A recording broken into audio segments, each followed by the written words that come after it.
that cervical cancer affects women of all ages and that it's curable? 34 out of 100,000 women in Africa are diagnosed with cervical cancer every year.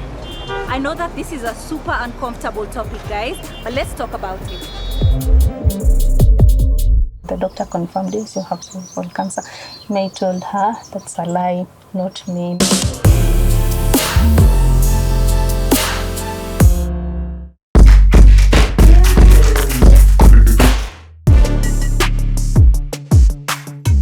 We are in the iconic Matatu, which usually is a public place, but today it's the place where we're going to have a very candid conversation. So Saumu, before you actually got the diagnosis, did you know anything about cervical cancer? Yeah, I did.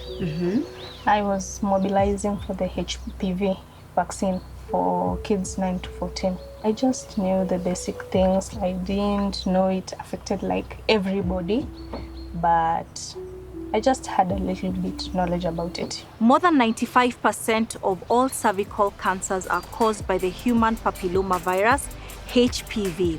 It is the most common viral infection of the reproductive tract and is transmitted through sex or intimate skin contact. What point did you then start to feel like something is not okay, something is going on with me? I was having like vaginal discharge, sometimes were yellowish, brownish, with bad odor.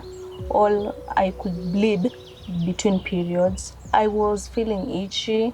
I had severe cramps. Sometimes I couldn't walk because of the cramps. I felt so much pain, but I didn't think it was cancer. At what point did you realize there could be something more here? This is not just an infection. October there, I think there was an outreach for cervical cancer screening. The doctor screened me. The lady doctor told me, this is not normal because I'm seeing a clump on your cervix and I don't think it's normal. So I'll just refer you to Kenyatta. At Kenyatta, I found a lady doctor who screened me again. Then she called my grandmother outside. They went and talked. Then my grandmother came and told me, the doctor said, you are having cancer symptoms, cervical cancer symptoms. That was my toughest moment. Even I didn't hear much, I blacked out. How old were you at that time? 19. The early stages of cervical cancer usually present with no symptoms, and this symptom-free phase can last between 10 to 15 years. That's why screening is so important. What are some of the other challenges you've gone through as somebody who's living with cervical cancer? Financial challenges, getting the medication. One tablet can cost 300 or 350 shilling, and you need to get 3 tablets a day. Wow, that's quite expensive. Yeah. Maybe you can tell us about how other people reacted to you getting the diagnosis, Like my family, they had a positive reaction. They were very supportive to me. And like my friends they just stigmatized me. But my family, my husband, my sister, my son, they were very supportive. Very, very supportive. Yeah. My grandmother checks up on me like every time.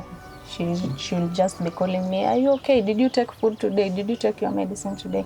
So Saumu, I can already tell that you're a fighter. Maybe you can tell us how you've been fighting this condition. Recently, I accepted myself, and at first I was in fear. I even feared sleeping. So me, because I see I have a son who is always like looking up to me, he gives me strength, and I've decided that I'll always take my medication because my doctors, they keep telling me that I'll get better, and I know I'll get better. Condoms can protect you from getting the HPV infection.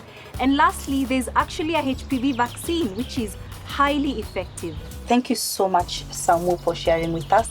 I know it was a very intimate conversation and you shared so much, but I can assure you it was very informative, and there's somebody who's watching who's going to be empowered by this conversation. Feel free to share and engage us in the comments.